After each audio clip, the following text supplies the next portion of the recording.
Bom, geralmente os especialistas concordam que a carta mais antiga do apóstolo Paulo é a primeira carta aos Tessalonicenses. E nós vamos incluir também aqui, naturalmente, a segunda carta aos Tessalonicenses. Portanto, estamos falando dos documentos mais antigos do apóstolo Paulo, das cartas mais antigas do apóstolo Paulo. Na verdade, há inclusive alguns especialistas que entendem que são os documentos cristãos mais antigos que temos. Bom, como eu falei, como nós destacamos há pouco, as cartas de Paulo têm um momento de vivência das igrejas que corresponde ao conteúdo da carta. Essas cartas foram escritas por uma razão. Havia uma situação específica que a igreja vivia e que provocou a escrita da carta. Na verdade, a carta substitui a presença pessoal do autor. Paulo não podia estar lá e por essa razão ele envia uma carta através de um dos seus discípulos, que é o portador da carta, para que a carta fosse lida perante a igreja, para que a igreja recebesse a orientação por carta, ainda que o apóstolo ou o seu líder não podia se fazer presente naqueles momentos para orientar a igreja. Na verdade, esta é a realidade de todas as cartas de Paulo. Elas são substitutas, elas substituem a presença pessoal de Paulo. Naturalmente que para nós cristãos entendemos que isso é providência de Deus, porque não fosse assim essas cartas não teriam chegado a nós. Porém, nós precisamos levar em consideração esse fato de que essas cartas têm o seu momento, têm o seu contexto histórico bem específico.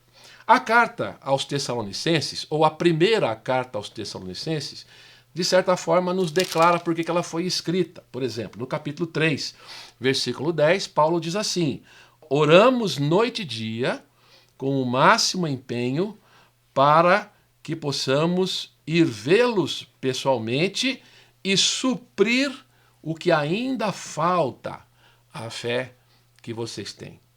Isto é, ele escreve a carta porque não houve tempo, provavelmente, de dizer alguma coisa para a igreja, de orientar a igreja no que diz respeito à fé que eles haviam abraçado, e houve algum aspecto importante da vida daquela igreja que não foi abordado e que Paulo precisou abordar escrevendo a primeira carta aos Tessalonicenses. Que aspecto é esse? Bom, quando nós fazemos uma leitura, mesmo que superficial, dessa carta, nós veremos que um elemento que aparece frequentemente é o texto que fala o tema da segunda vinda de Jesus, da volta de Jesus. Esse é um tema que permeia a carta toda. Você pode observar, os que estão acompanhando o curso podem observar, por exemplo, que no final do capítulo 1, o apóstolo Paulo faz uma referência a esta volta de Jesus. Esta mesma referência aparece no final do capítulo 2 da carta. Paulo menciona mais uma vez esta vinda de Jesus. No final do capítulo 3, encontramos a mesma referência à vinda de Jesus no último versículo.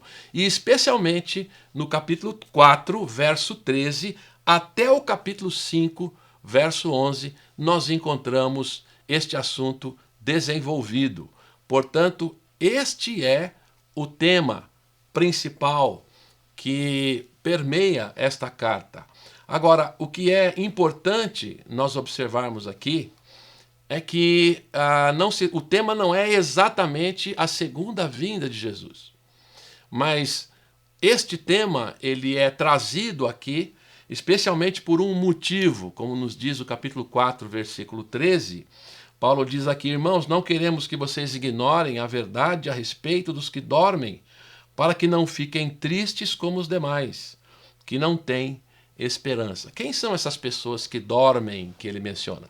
São pessoas falecidas, provavelmente parentes, provavelmente irmãos em Cristo, lá da igreja de Tessalônica. E os tessalonicenses não sabiam como encarar a morte, a partida de pessoas próximas, queridas, no âmbito da sua fé cristã, da sua nova fé cristã.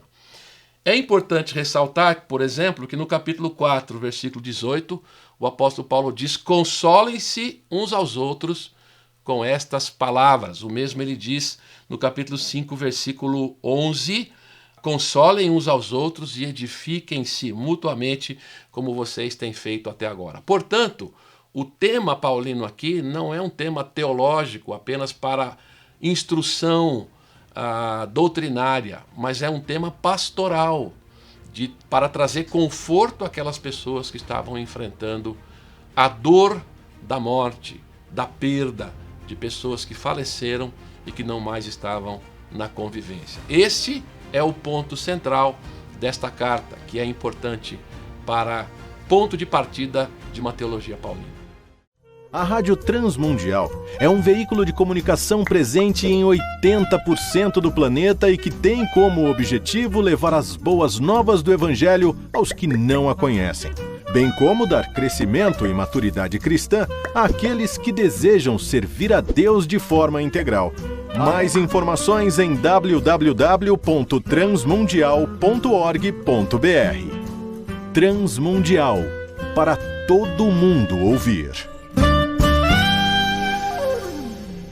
A Faculdade Teológica Batista de São Paulo tem a satisfação de receber você para entrar em sintonia com a nossa ministração bíblica, ministerial e abençoadora, que vai fazer diferença em termos de educação teológica para a nossa vida. Fique em sintonia conosco, aprofundando-se na palavra de Deus.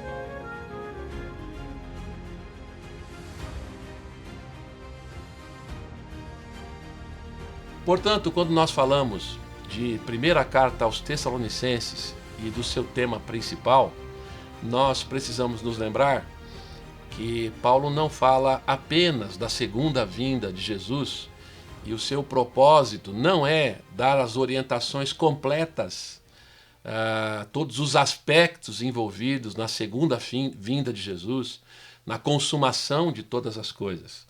Mas o seu propósito é consolar pessoas enlutadas. Esse é o propósito principal. Por que isso é importante? Isto é muito importante porque, frequentemente, nós queremos que o texto nos dê mais do que ele pode dar. Nós não temos aqui um desenvolvimento de todos os aspectos da escatologia, isso é, que é a doutrina das últimas coisas. Nós não temos aqui uma teologia paulina completa. Nós não temos aqui uma escatologia paulina completa. Nós temos uma orientação pontual para uma igreja que estava vivendo um momento de luto. Mas, evidentemente, ao falar dessa situação, Paulo também fala de convicções que ele tem a respeito da segunda vinda de Jesus. Ele fala da convicção cristã, da nossa convicção cristã, de que haverá uma consumação, que Cristo voltará para encontrar a sua igreja, para resgatar os seus, para julgar a humanidade e tudo mais. Mas esses aspectos não estão aqui desenvolvidos. Por exemplo, quando nós lemos o capítulo 4, versículo 13, até o versículo 17, que ele começa falando aos Tessalonicenses, que ele deseja lhes dar orientação, para que eles não fiquem entristecidos como os demais que não têm esperança, ele nos fala da ressurreição de Jesus como a garantia de que aqueles que morreram haverão de ressuscitar com Cristo quando Cristo voltar. Essa é a sua ênfase nesse texto. Mas, por exemplo, ele aqui nada diz a respeito daquelas pessoas que morreram e em que condição elas estão até quando Jesus voltar. Ele não desenvolve esse tema aqui. Ele apenas diz que a ressurreição de Jesus garante o fato de que aquelas pessoas que morreram, ou para usar o termo que Paulo usa aqui, dormiram em Cristo, estas pessoas têm a garantia na morte e ressurreição de Jesus que também irão experimentar a ressurreição quando Cristo voltar. O texto também nada diz a respeito das pessoas que não creem no Evangelho. Isso não está desenvolvido aqui. Nada diz o apóstolo Paulo sobre sua escatologia a respeito daqueles que não creem no Evangelho. Em que condição estão? Como eles se encontram depois de terem morrido? Isso não é tratado diretamente nesse texto. No capítulo 5, versículo 1 em diante, de fato o apóstolo Paulo vai enfatizar algo que aparece também nos evangelhos. Ele fala dos tempos e as épocas e ele começa dizendo aqui: irmãos, no que se refere aos tempos e às épocas, não há necessidade de que eu lhes escreva. Por que ele diz isso? Porque ele já tinha falado aos Tessalonicenses pessoalmente sobre isso. Então ele reforça aqui apenas alguns elementos, sem voltar novamente a tudo que ele havia dito lá aos Tessalonicenses. O que ele fará nesse texto é algo semelhante ao que encontramos também nos evangelhos. Ele vai dizer que essa consumação final, ela é iminente, mas ela também será surpreendente. Não sabemos o dia, não sabemos a hora, como ele mesmo diz aqui no texto, virá como um ladrão de noite, que não manda aviso. Aqueles que estão preparados não serão surpreendidos. Aqueles que estão preparados todos os dias não serão surpreendidos. Serão surpreendidos aqueles que não estão preparados de modo algum. Portanto, a ênfase do texto aqui não é o quando. Quando Jesus vai voltar, mas é o como. Como devemos aguardar, como devemos esperar.